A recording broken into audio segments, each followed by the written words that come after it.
Nurture and Support begins in 3, 2, 1. Hi, everybody, and welcome back to Nurture and Support, episode 26, which is like half of 50 plus 1. And tonight we've got a guest, and as always, before we introduce the guest, we have, I guess I'm starting off so strong today. Hi, I'm Kelly, at KELYTHUL on Twitter, and with me as always is Mel. Hey everybody, it's Mel at Karmic9 on Twitter, and as Kelly said, we have a special guest with us tonight, a Mr. at Tony Solo from Twitter and SnarkalecRadio with Kelly. So say hello, Tony. Hello, everybody. Saying I'm special kind of makes me feel like I should be back on that short bus I used to ride so many years ago. I rode the short bus. It had air conditioning. I am not knocking the short bus. Yeah, I didn't even do the bunny ears when Mel said special, so that was progress. Y'all are growing as adults. Personal growth. There you go. After that stunningly strong lead-in that I had to the show today, sorry for that, everybody. Hey, you woke up. Okay. All righty. Well, we're going to just get right at it. You folks know the drill. We're going to give some recommendations, and we'll follow that up with some social media recommendations, and that is what Nurture and Support's all about. So I get to start off today, and my recommendation is an app. It is an app available on the Android platform and the iOS platform, and this app is called WordLens, W-O-R-D space L-E-N-Z, L-E-N-S, not Z. It is also available for Google Glass, and I had an opportunity to play with some Google Glass a couple weeks ago. Not impressed, I have to say. Really? Kind of cool, but I think the phone's better for me right now. It was cool. It was interesting, but I wasn't as amazed as I thought I'd be with it. But it was okay. But you do look like an idiot sometimes when you're kind of saying, okay, glass, okay, glass, okay, glass. It's not a pretty picture. So if you've got Google Glass on and you're looking at something that's popping up on the lenses, can people see that you're looking at something like that? I think just kind of like if you were talking to somebody and they were spying something just over your shoulder or something like that, where you can kind of pick that somebody's a little bit distracted and not locked in on you. You can tell that, but it's not like a dramatic eye movement up to do some things. But it is, you're skewing because the display is kind of off on the upper kind of left side of the lens, and so you look up a little bit to see it. But basically, you're looking. It works out actually pretty well in terms of laying the stuff over. And this app's also available on it, and that's where for this application to actually be tremendously cool, because what WordLens does is you look at some text, and it will change it into the different language for you. So let's say that I was in Russia, and there was a large red sign that said something I couldn't read. I could look at it with WordLens running, and I would find out that it said stop, and it would actually overlay the letters with the background and all those things. So the sign, it basically converts the sign into English magically. Very, very, very cool. And what I found, and this was kind of where I became a little cool to Google Glass, is I pulled it down on my Android device, my phone, and was using the camera on that, and I could point it to. I just brought some signs up on a computer and pointed it at it, and it just worked like a champ. And it was just a little easier to control the camera placement with your hand to kind of to nail it at it. But it's a really clever, amazing piece of software that basically swaps things out. It also comes with some, and I don't really know why you'd want to use these, some fun features, like it will reverse words for you, so that if you could look at a sign in English and it'll just make them go backwards for you. I'm not really sure of the application of that, but it's kind of cool to look at. And the other thing it'll do is block out words. So you could look at a sign, and it would remove all the text on the sign for you, which, again, I'm not 100% sure I get the value there. Well, you could create a fake sign. Right. Take a screenshot of it, and then you can put in your own text. The possibilities. That's what Photoshop's for. Some of us can't work Photoshop very well. Yeah, and besides, that just takes a couple of steps out of the process. Big billboard, snap a picture of it, get the text out, and make it say what you want. That'd be pretty cool. Yep. the reason I really want to make sure I recommended this one on this show is that for a limited time only, undeclared on how limited this time is, WordLens is free. And it's free. You don't have to be an Amazon Prime member for it to be free. It's just you can go to the Android store, go to Play.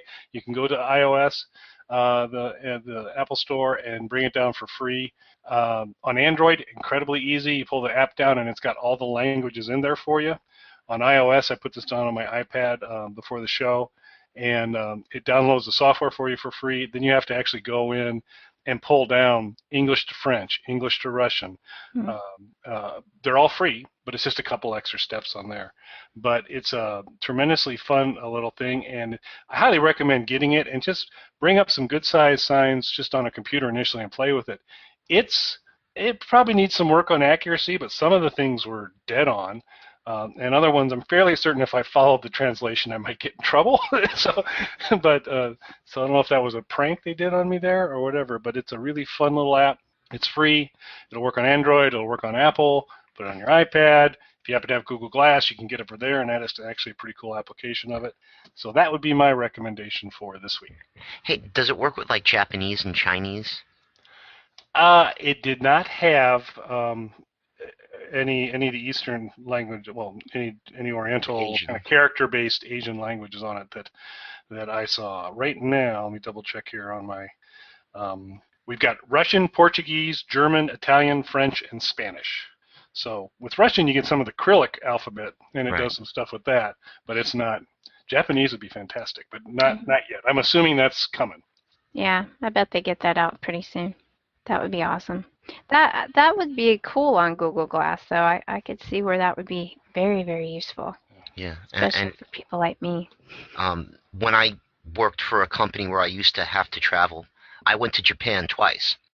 And if you were in Tokyo, and all over Japan, there's a lot of signs that are in English. But as far as the subways went, if you were in downtown Tokyo, it was fine. Everything was in English. Go 2 stops away, and you were up the creek because everything was in Japanese. And to get from where I was staying to downtown Tokyo, you had to switch trains. And one thing about Japan and their trains, those trains go real fast. And they go far distances in a short period of time. So you could find yourself way someplace else. And so that's why I was asking about Japanese, because it would come in handy. You can go to France and you can puzzle out maybe what the letters say, whatever, if you're looking for directions. But you go to a place like Korea, you're done. Plus, the French people are so helpful. They'll want to help you out anyway, I'm sure. Sure. So, love us Americans. So. Yeah. Yeah, oh, and then just one other thing I'll mention on it is while you can do this incredibly cool visual, look at it and flip it over, it also does just your basic translation stuff so that you can type in if there was a phrase and you're trying to do English to Russian or those types of things, you can actually do some type in kind of stuff too. Okay. I was going to ask that, whether it could do translating of like a page of text or a paragraph of text as opposed to just signs. Has to be pretty good sized text right now, and it doesn't like stylized text. So if you have kind of something in italics or those types of things, it struggles a little bit more, but still pretty cool. Yeah, and I tried it on just some written word pages, and it didn't seem to be sorting that out too well. Yeah, that would be cool when they get to do that. Excellent, absolutely. Yeah. Alrighty. Well, so I saw something about that on Twitter not all that long ago, but I had totally forgotten the name of it, so that's a good recommendation. Yeah, that's WordLens with an S, not a Z, and check it out. And I could probably use it right here in Texas, because half of our stuff is in Spanish. There you go. Cool. I'm going to download that now. With that, we're going to hand it over to Mr. Solo for his recommendation. My recommendation, in an ongoing effort for me to make up for recommending that Kelly watch Troll 2 and having to pay for it a while ago. $2.99. I have been striving to come up with quality recommendations for Kelly, and I think so far I've made a couple and they've come true. We're Alive, a couple other things. I want to recommend a TV show called Orphan Black. It's in its second season, and it's actually almost done. But Orphan Black is a Canadian science fiction television series that stars Tatiana Maslany, and I hope I'm saying her name correctly. And basically, the concept of the show is Tatiana Maslany plays Sarah Manning, who's a con artist. And in the first episode of the first season, she sees another woman committing suicide. And it turns out that this other woman looks exactly like her. So Sarah assumes her identity, and that's where the story takes off, where Sarah then finds out that she is one of several clones. And there are actually two, let's call them factions, fighting for the clone property. As part of what happens in the story, as we follow Sarah, she meets some of what we will call her sisters, and there's a lot of intrigue and twists and turns, great characters. Tatiana plays all of the clones, and there are about 7 or 8 of them. We've met, I think, 5, possibly 6. One we've seen just as a portion of the show in a video interview, but she plays all of these characters, and in some cases she's playing 3 and 4 characters in a scene at the same time. And I don't know how they do it, but it's brilliant. I mean, you can't see split screens. I know they probably have a couple of body doubles that are in there for certain shots and certain things that are happening, but the show is just enormously good. And prior to the beginning of the season, and I don't know if they're still doing it, but if you are a subscriber to any of the following cable platforms, you may be able to get the first season on BBC America On Demand for free, and those would be Xfinity, Time Warner, DirecTV, Fios, Dish Network, and Artisan Cable. Now, I know for this season, the day after the show airs, and it airs on Saturdays at 9 o'clock, they will put that episode on demand. I don't know if they still have last season's, but last season's episodes are all available for free on Amazon Prime. So if you have access to that service... Thanks for joining us, Tony. We'll be Are you a Prime member too, Tony? No, I'm not. I'm just telling you what's going on. All right. I've been trying to make this recommendation for a while. Couldn't find a time where we all synced up. It really is a great show. And like I said, prior to the start of season 2, they had a marathon. But they also told you during the commercials that the entire season was available on demand for free. It may still be there, I don't know, but I do know you can get all of season 2 free on demand if you're a subscriber to one of those cable companies that I mentioned. But Amazon Prime has season 1. Woo! And put on your powdered wig and watch Orphan Black. Yes.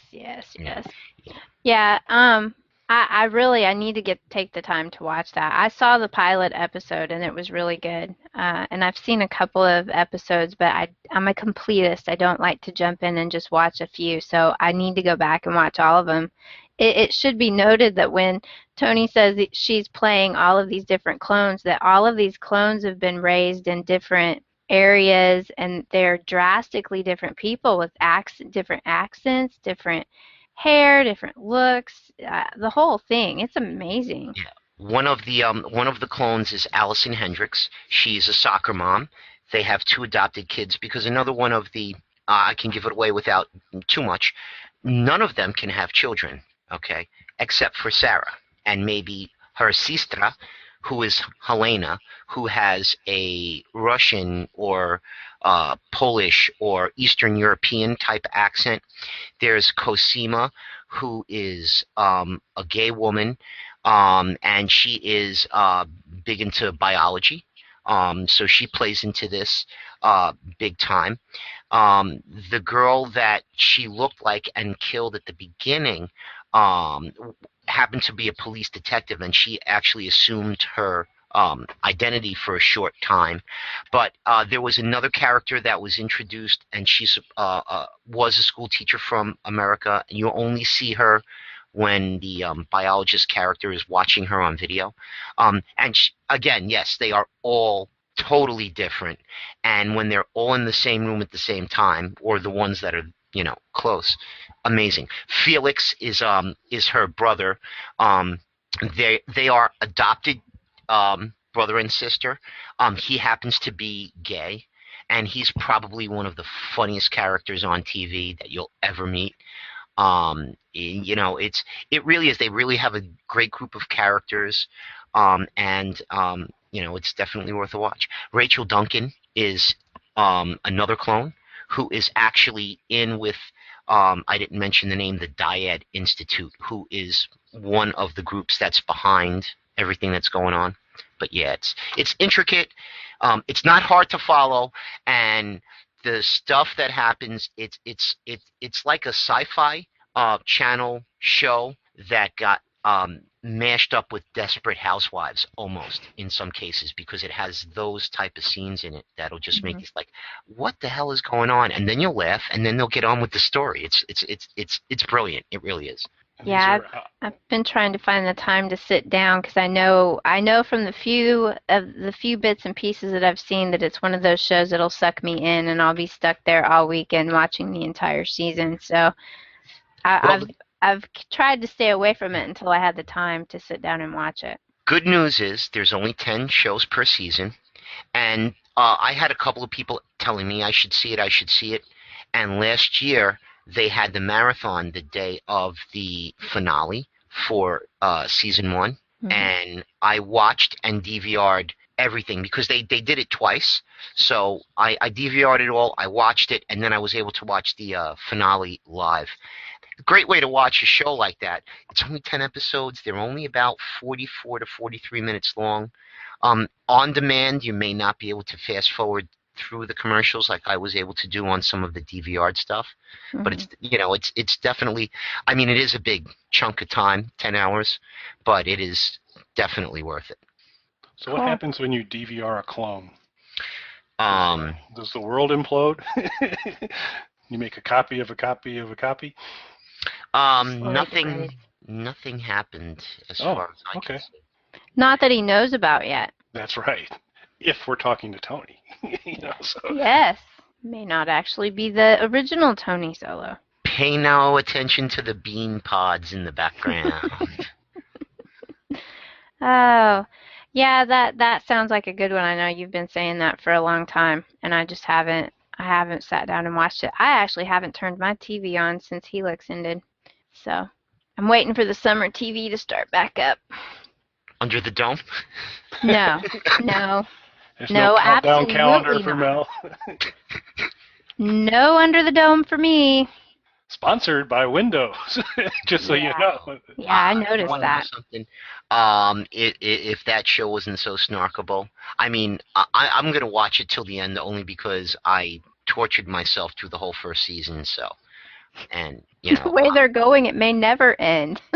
Well, they have to end it. They have to.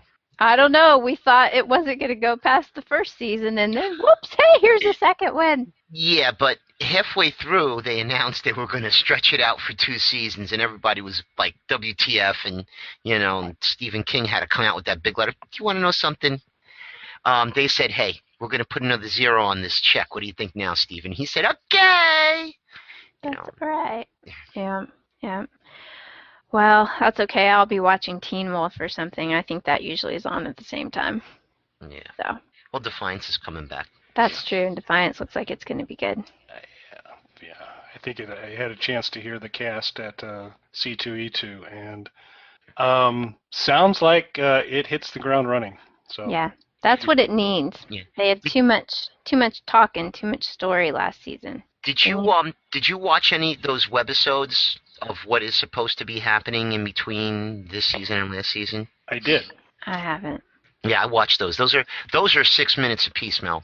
Yeah, I heard about them, and somebody reminded me about it the other day, and I haven't watched them. Well, I have to write these things down. what is it? You'll 3 have to minutes? remind me. Is it 3 weeks or 2 weeks that they're gonna? Because I know they're gonna be doing a Defiance marathon soon. I think it starts the end of June, I want to say. I think. I could be wrong. Yeah, and unfortunately for me, it's going to be on Thursday, so I'll be watching on Friday because it's on at 8 o'clock, and doesn't fit in with my schedule. But yeah, I'm looking forward to it, and the little episodes can't talk about it really because you have to watch them because they get a lot of story in very small piece of small bits of video. Yeah, they did. And I was this close, and for the folks listening, very close, I was in the front row for the Defiance panel, and the mic was just to my left. I could have popped up. I was contemplating getting up and talking to Alec and say, Alec, what the hell? Why are you broadcasting from the top of the frickin' arch?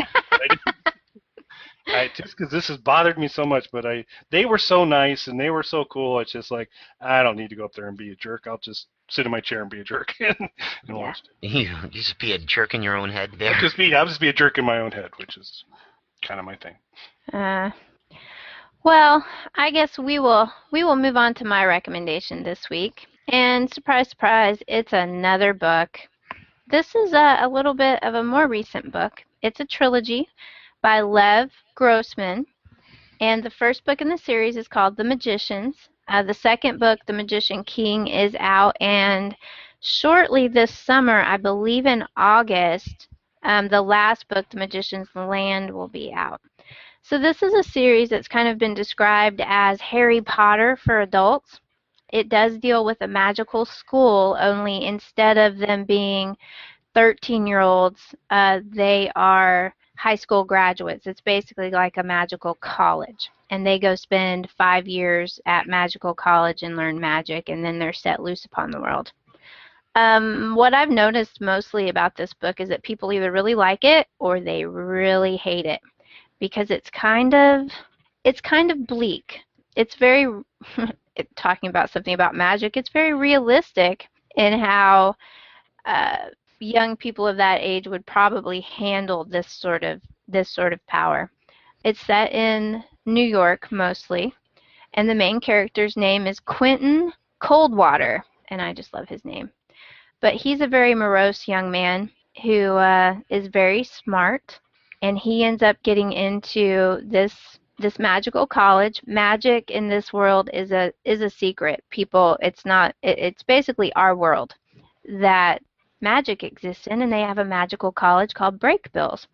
And these kids all go there, and they go through 5 years of very intensive magical study. And then when they kind of graduate from college, they're kind of left to their own devices with all of this magical ability. And what do you think they do with it? They go and partay. They partay. And Quentin is very good at the partay. That's just the last half of the book. The first half of the book deals with them in school and all of the normal stuff. You know, he gets a girlfriend, but Quentin is a very interesting character to me in that he kind of likes being unhappy. And even though he's very good at magic, he's very smart, he learns a whole lot of stuff, none of it is quite good enough because he had a fixation on a series of fantasy novels called Fillory that were about a magical land called Fillory that's very reminiscent of the Chronicles of Narnia type stories. What they find, and this isn't a secret because all of the back matter for all of these books will tell you all of this, Fillory turns out to be real. And he and his friends end up going there, and it's not quite a magical fantasy land that the books said it was. So they're in for a big disappointment. But this book definitely is not for children. When they say it's Harry Potter for adults, it's kind of American Harry Potter for adults. And these kids, there's a lot of drugs. There's not any explicit sex in the book, but sexual adult situations do occur. They are not graphic about it, though. But there is drug use, drinking, a lot of drinking. the sex and some pretty nasty violence there at the end. But I think people who liked Harry Potter will like it for the contrast. If anything, if nothing else, it's a good contrast to the more childlike way that Harry Potter started, and where Hogwarts was an idyllic place until he gets later on and starts figuring out about Lord Voldemort and all that stuff. But I think The Magicians is a good book. I liked it. I wouldn't say that I thought it was mind-blowing, because there's so many aspects of it that reminded me of Narnia. All of these things are pretty much lifted from some other issues, but Harry Potter was lifted from a lot of old literature as well. So I don't knock it for that. It gives it a good grounding for the world that we're in right now, and that Billerey distinctly reminds me of the Chronicle of Narnia books. So we follow Quentin throughout all of these adventures and the tragedies that befall every young adult who gets out of college and not knowing what they're going to do with their life. And you've got this group of these badass magicians who can use their magic for pretty much anything. They're not supposed to go around killing people, but they go around hexing ATM machines to give them money. Money is unlimited, and they go use it on drugs and partying and all sorts of things, and they're kind of at a loss. What do they do with their lives?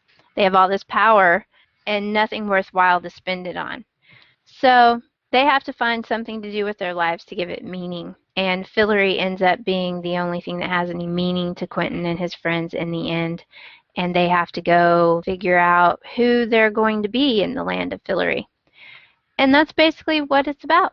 I think anybody who's interested in that sort of magical college, young adult type thing, I think that they will like it. But if you don't like stories that don't necessarily have happy endings, this is probably not the book series for you. So The Magicians by Lev Grossman, I think it's definitely worth a read. And I should mention, I listened to the audiobook for a good portion of this read, and it's very well done. So I don't think it will annoy anyone like a lot of audiobooks annoy me. So this was a good one. I recommend it. So I have a theory that basically you're going to recommend any trilogy you can just so you can show off your mad graphical skills in putting together So is the graphic ready for this already, Mel? No, the third book isn't even out yet, so I can't very well recommend it because it's not even out. So this is just a single book of a trilogy called The Magicians. So it'll be a single graphic, no 3-paneled trilogy wall art for everyone.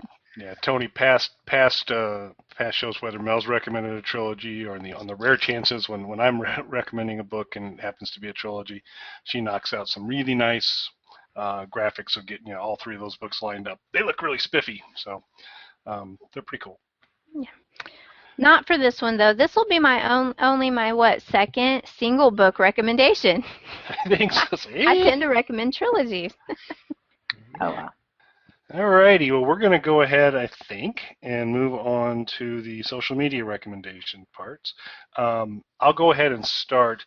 A couple episodes back, Mel recommended a Twitter account that did Indiana Jones quotes. And I followed that, as I follow all of Mel's recommendations.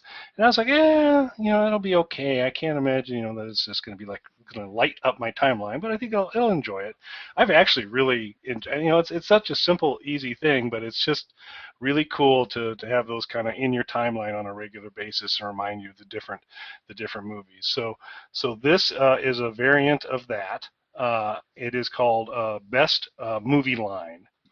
And the Twitter account is @BestMovieLine, and they regularly tweet out, oftentimes with an image from the movie and the text of the quote on the image, just really good quotes from movies. Occasionally they'll just do the quote, but most of the time you get a nice little graphic of the particular scene. So one of the more recent ones was from Pirates of the Caribbean, where the two pirate lackeys are in a boat, and the one guy's kind of looking through a book.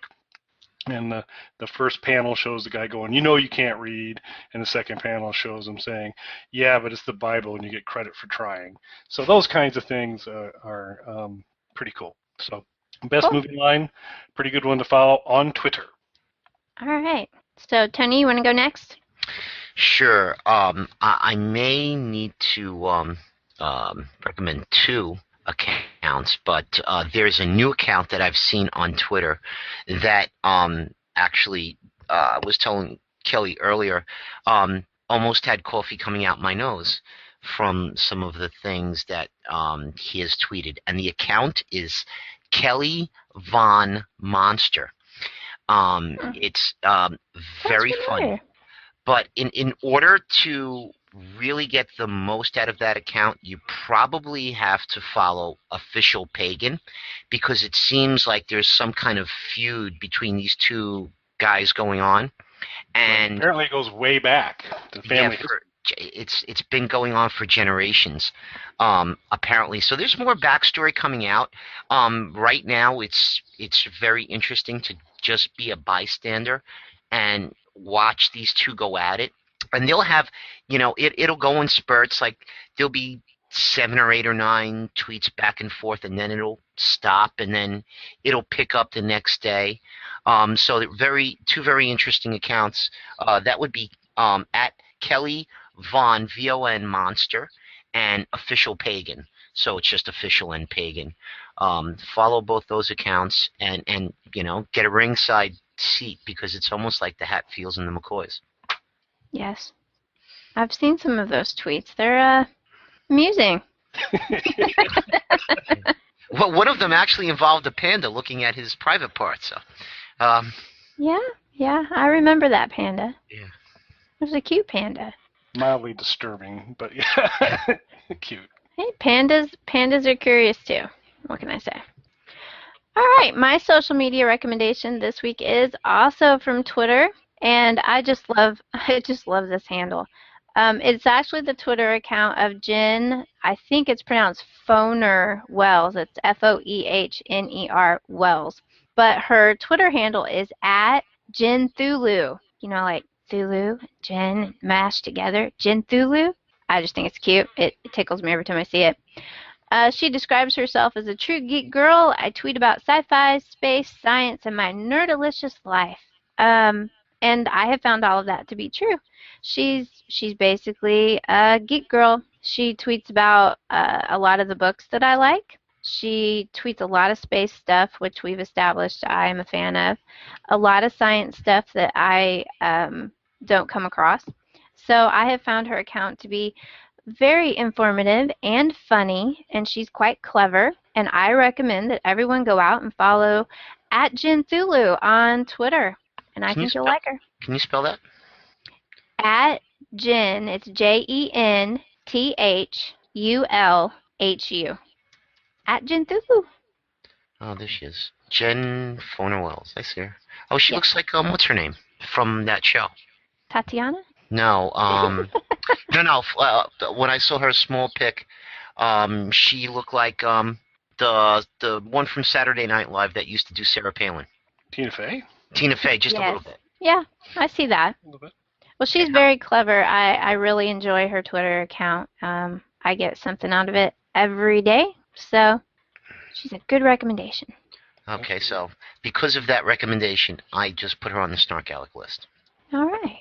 So there you go. Now she'll probably unfollow me. Yeah, who's to blame? I have all these weirdos following her now. Well, you could always blame Kelly Von Monster. I could blame Kelly Von Monster. You don't. Good scapegoat. Yeah, just back off the Von Monster family. They're noble stock. They're good people. They're good people. Yeah. All right. So, I realized the error of my ways, and when we had Matt on, we really should have had, given my blazingly strong introduction, we should have had him do the intros for us too, so we could totally be on autopilot. But we didn't. But we were smart enough to have him do the how you can connect with us information. So Mel will do her magic and drop in Matt and his beautiful speaking voice as he tells you how you can get in touch with Nurture and Support. Yep. And we will be back to talk to you next week. And thanks to at Tony Solo on Twitter for joining us tonight to recommend Orphan Black. And you can look him up on Twitter at SnarkalecRadio. just hit up that tag. And he and Kelly do a show every Thursday called SnarkalecRadio. If you do a Twitter search on that, it will take you to all of the relevant links. And official Pagan Mike is now the other guy, as I refer to him. No, Mike has joined us as a regular now as well, and that's been fun. It's been it's been fun. It's a lot of. We've been doing it for over a year. Yep. 64. That's half of 128. Math is hard. It is hard. Y'all need to stop doing math. All right, folks, we'll be back next week. Thanks for listening.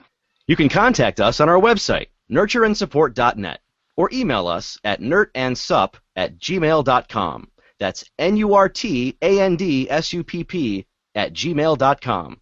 Or tweet us at nurtandsupp on Twitter. Nurturing and supporting tornadoes.